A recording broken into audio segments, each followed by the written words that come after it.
When I say the word stalker, I really mean stalker. The kind that follows you home from work in their car, hangs around outside of your house during the late hours of the night while everyone's asleep, sends you messages for hours on end with threats to leak your personal information to the public. The kind that just will not stop no matter how many times you call the authorities on them. I never want someone to have the type of stalker I had.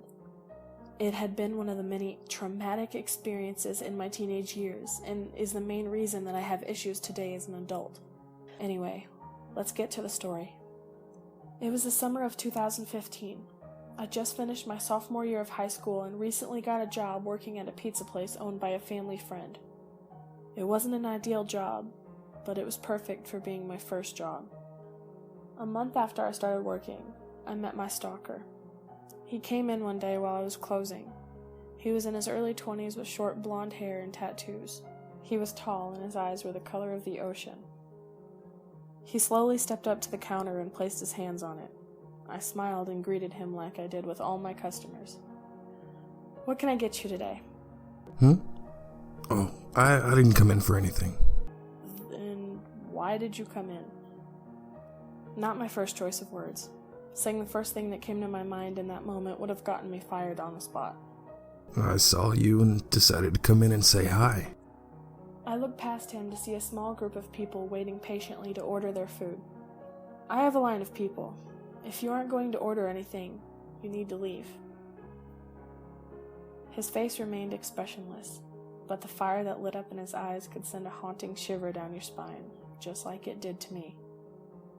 He walked away quietly. When he got to the door, he turned back towards the counter where I stood. "I'll see you around. That's a promise." He stared at me for a few more seconds before walking out. I paid no attention to where he went after that. In fact, it never crossed my mind until around 11 that night when I was the only one left. I was sweeping the lobby when I saw something move in my peripheral vision. A truck was parked in the parking lot, about 10 to 15 spots away from my vehicle. In the driver's seat was the man that came in hours earlier. He stared at me through the glass and smiled when I looked in his direction. I jiggled the door handle to make sure it was locked, and it was.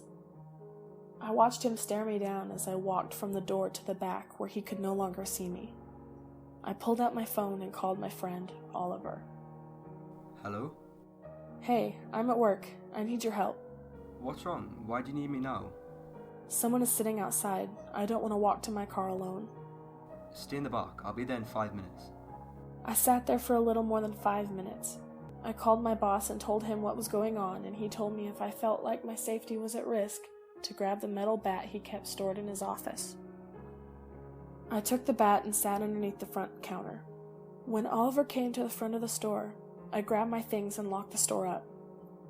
When I walked outside, Oliver walked in between me and the man in the truck. "Let's get out of here. I'll crash on your couch tonight. That guy doesn't sit right with me." I agreed with him and sped out of the parking lot quickly. I wish I could say this was the ending of my stalker story. Sadly, it's just the beginning.